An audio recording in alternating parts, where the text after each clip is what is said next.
Whiskey Jason here, whiskey from the viewpoint of an American in Germany tasting rare and exotic whiskeys. And today I have some brand new whiskeys from Ireland. I have the Buskers, triple cask, triple smooth. That will be the last one I try. I have the Busker single grain, the third that I'm going to try. I have here a single malt, the second that I'm going to try.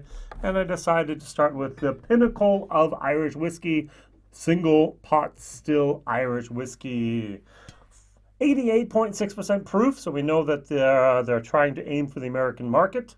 44.3% alcohol by volume, ABV, and this is the Busker Irish whiskey. So one of our 3 traditional Irish whiskeys. I love it that they say 3 and I have 4 bottles here. And it should be long, warm finish with a beautiful spice. Now, I'm not really sure about that. It says here, proudly handcrafted by the Royal Oak Distillery, Ireland. So the first thing, which is great, screw cap. All right, so I paid 35 euros for this. No age statement. The distillery opened 2016, so it's going to be maximum 4 years old. And it's whiskey base number 168137, and it's a mixture of bourbon, ex-bourbon casks, and ex-sherry casks. What type of sherry? We don't know. So let's smell this. Uh-oh, I'm not going to like it. All right, Royal Oak Distilleries was, as I said, built 2016. We have a guy, probably you know or heard of him, Bernard Walsh. The Irishman, and also the Writer's Tears were his products. And he got together with a Italian company that had deeper pockets, Ilva Zarono, and they bought this mansion, this house from 1755, the Hollenden House, and they built a distillery there called the Royal Oak Distillery. Beautiful place, County Carlow, wonderful. I've been there. I loved it. It was absolutely breathtaking. Even my wife said, wow. Woody is there, the best tour guide maybe in the industry in Ireland, at least in my personal opinion. And he stayed here with the Royal Oak Distillery. Now, they decided to go separate ways, Bernard Walsh and the Royal Oak Distillery, because Bernard Walsh wanted to be premium, super premium. And Royal Oak said, no, we can make up to 2.5 million liters a year. That's over 4 million bottles. That's a lot. And so we're going to go for the supermarkets, or the lower price scale. And that's what they're doing. They have a nice branding. They have a good appearance. And now the question is, what about the whiskey? So I'm going to pull out something here, which is also a pot still Irish whiskey. This was made at the Great Northern. This is the Glendalough. And the interesting thing about this is they actually finished it not in sherry, but in Irish oak, which is a unique thing. Not very much Irish oak out there. So I'm having difficulties actually describing this whiskey in an adequate way. I can say like or don't like. I don't like, but why? It's a very herbal type of moment. Imagine you had an herbal tea and you put the tea bag in there and you left it in there for like 2 days. It's so intensive. It's spicy. It's cardamom. It's a little bit of different exotic spices. There's an oiliness to this, which I think I can even smell. And yet it's way, way over concentrated. A little bit of lemon, a lot of wood.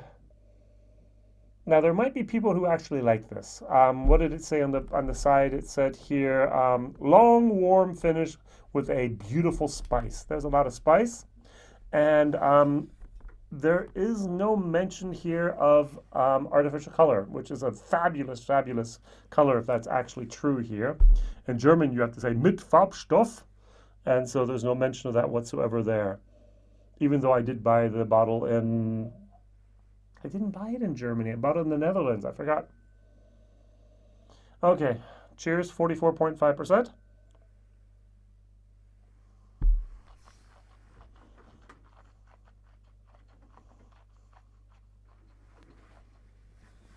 Wow, this is a D. There is a sweetness in there. It's like a maple syrup without the maple. It's like a tree sap. There is a fruitiness that must come from the sherry. Ah, wow. I don't even think I did this in my German video. I'm going to dilute this. I did. I'm going to dilute it down to like 25%. Let's see if I can get a little bit more of a better handle of this.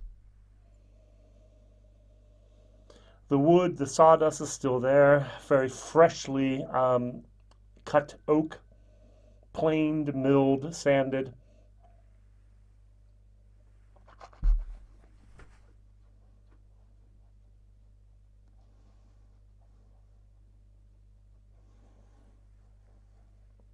There is a sweetness in there, but there's so much of a type of almost bitter type of herbs. I'm really having problems describing this. The pot still spice is just not ready. Now, I am of the opinion, this, for example, is wonderful. 12-year-old single pot still Irish whiskey redbreast. Yum. I think pot still needs a little bit longer than 3 to 4 years in the casks. I had the same problem here with Teeling. Teeling, their whiskey, I did not like either. I tried this with all three of them. It was the one I liked the best of these three, to be honest, and I gave it like a C minus minus minus. This over here is just way too woody. The Irish wood just overpowers everything else.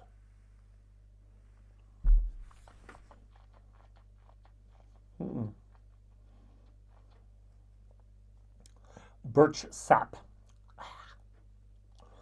And over here I have more of, I said, that maple syrup without the maple moment.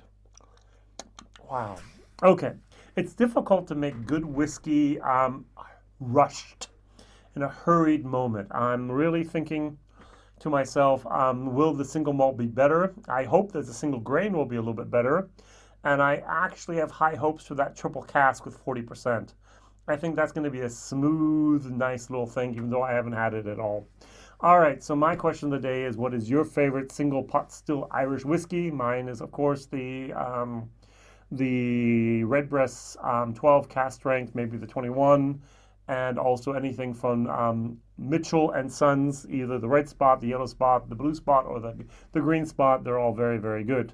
So what's your favorite? Thank you very much for watching. I'm looking forward to the other 3 bottles. I hope they're better. Whiskey Jason here. Bye-bye. Who knows?